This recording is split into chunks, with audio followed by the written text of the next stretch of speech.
look at the size of them. Quite big, isn't it? They really do sprout up. Size of these. Yes, it's a. Whoa.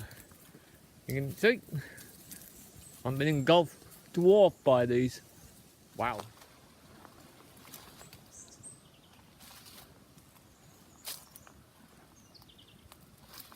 The size of this one.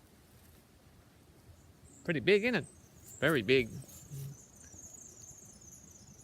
That is the sound of a superb fairy wren, and they love these tight environments here. You know, so it keeps them out safe from the predators, you know, the big birds. Yes, I'm in a grass tree forest here. Bit of a, and you can hear the fairy wrens, superb fairy wrens in the thing. They grow to quite a large size, and lucky they're not sharp. They're not sharp, thank God for that. Otherwise it'd be painful going through here. But I've still got to look out for snakes, you know. I've got to see a snake, yep. But this is a grass forest. Well, bush. Beautiful, aren't they? Look good in your backyard.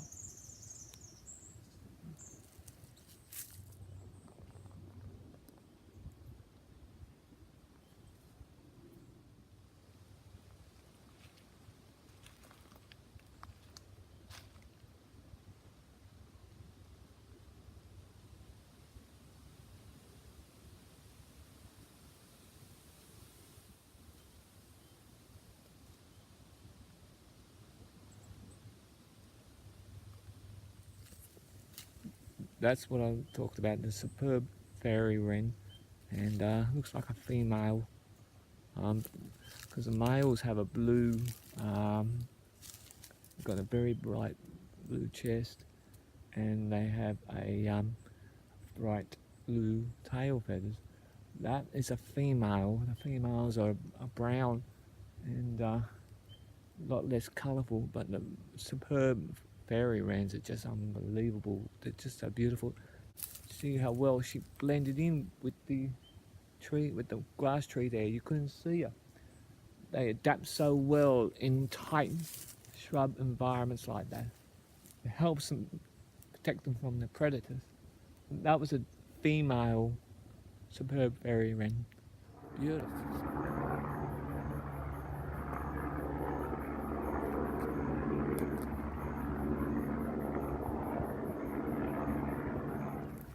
Tell you what, he'd be using up a lot of fuel there, just dragging that around. Mate, look at that.